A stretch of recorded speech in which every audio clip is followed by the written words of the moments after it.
Ah, kamusta po kayo? Masayang-masaya.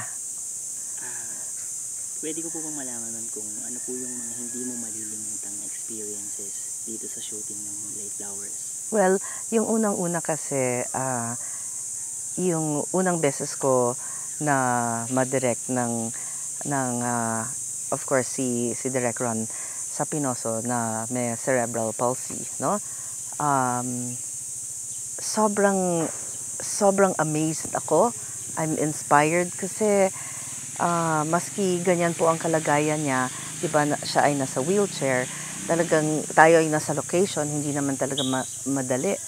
Ah, Tinutulak siya at saka hindi naman talaga patag yung land area dito o yung mga kalye, ganyan. Pero yung parang hindi naman siya nahirapan at saka yung mga kasamahan very willing to help, ganyan. Basta maganda yung pakiramdam ko dito. Kasi minsan, alam mo yung nagsushooting ka, tapos pagpunta mo dun sa location, parang iba yung feeling mo, ganyan. So, dito iba, yung parang lahat ng tao mababait, lahat ng ka-eksena ko mababait, yung crew, kayo, 'di ba, mabait, yung may respeto sa isa't isa. Tapos yung mga co-stars ko, walang maarte. At yun, yung basics na, kunyari yung pagkain, talagang overflowing, no? At saka masasarap kasi lahat presko galing dito, yung bagong pitas, yung gulay, ganyan. At hindi siya, alam mo yung parang sa showbiz, no? Hindi siya showbiz, hindi siya pretentious, hindi siya trying hard, hindi siya hindi siya plastic, alam mo yon. So, iba yung feeling ko ngayon. So, yun, first time ko nakatrabaho ang isang director na ganyan. I'm so inspired at saka maganda to kasi yung ibang mga medyo may kapansanan o may sakit, 'di ba? May pag-asa pa rin. Thank you po. Ano po Thank you. yung masasabi niyo naman dun sa naging role ninyo kumpara dun sa mga brilliant role na nagawa niyo na? Well, hindi naman na iba't iba kasi yung ginagawa ko. Minsan may action ako with FPJ, no? Minsan may comedy ako with Roderick Paulatin, Joey De Leon, and ganyan.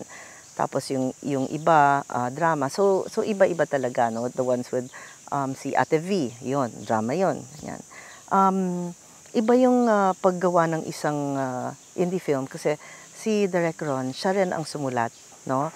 At alam ko, siya ang mag-edit. Alam ko lahat gagawin niya, di ba? So, ang ganda-ganda kasi, inspired siya kasi nakausap ko siya habang naghihintay kami ng eksena. Meron kaming one-on-one na kwentuhan lang. Hindi tungkol sa pelikula, tungkol sa buhay, no? So, nakita ko yung saan siya nanggagaling, yung inspiration niya. Kasi alam mo yung iba, gumagawa lang ng mga pelikula siguro para kumita, 'di ba?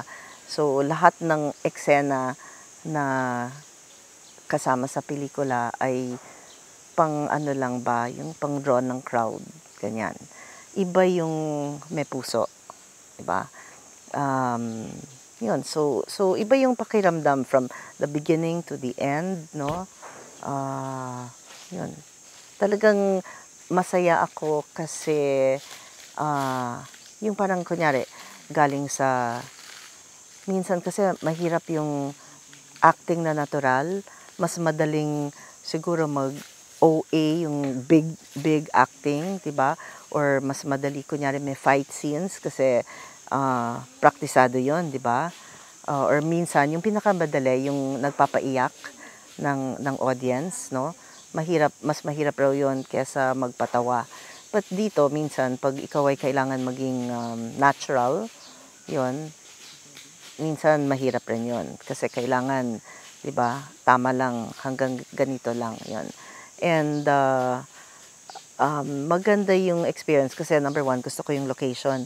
Dito tayo sa probinsya, super type na type ko, no? At yung mga eksena minsan may konting drama, minsan may yung parang ordinary lang na everyday living. Tapos yung iba may parang nakakatawa, yung iba parang galit, yung iba ganyan.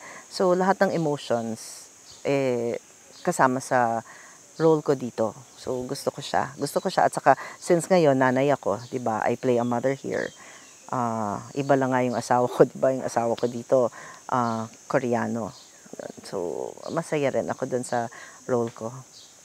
Ma'am, ano po yung message niyo dun sa mga co-star niyo dito, yung mga bata, yung star natin, especially si MC. Yes. Magandang umaga po.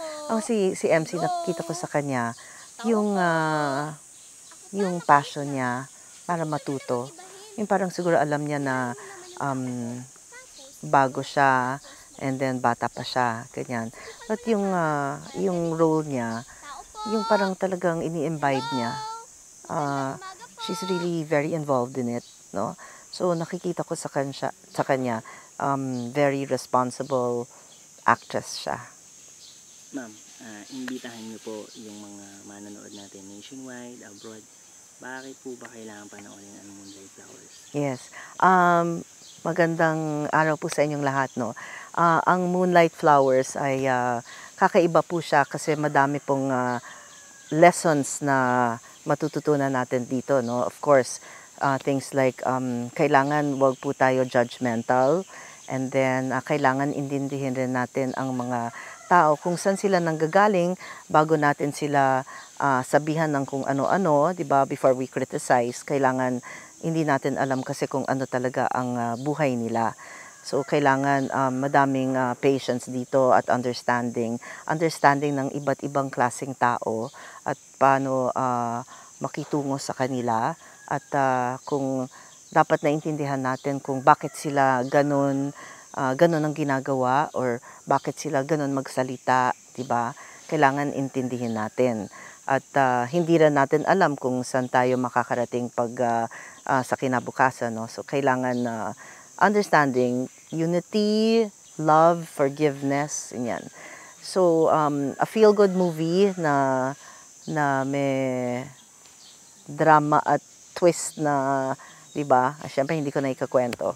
Ganyan, but it's a film that is beautifully made kasi ito naman ay hindi pa naman una. No, we have an award-winning director, si Direk Ron sa Pinoso. And ako ay nagpapasalamat. So sana I'd like to share this experience. Sana panuorin niyo po ang Moonlight Flowers. Thank you po.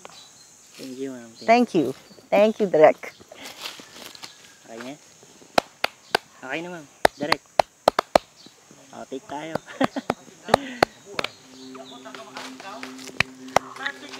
Ow! Ow! Ito, nakita mo ito? Aginat ko ito. Panglaban ko sa aswang, multo, impacto, lamang lupa, at demonyo. Talaga? May multo dito?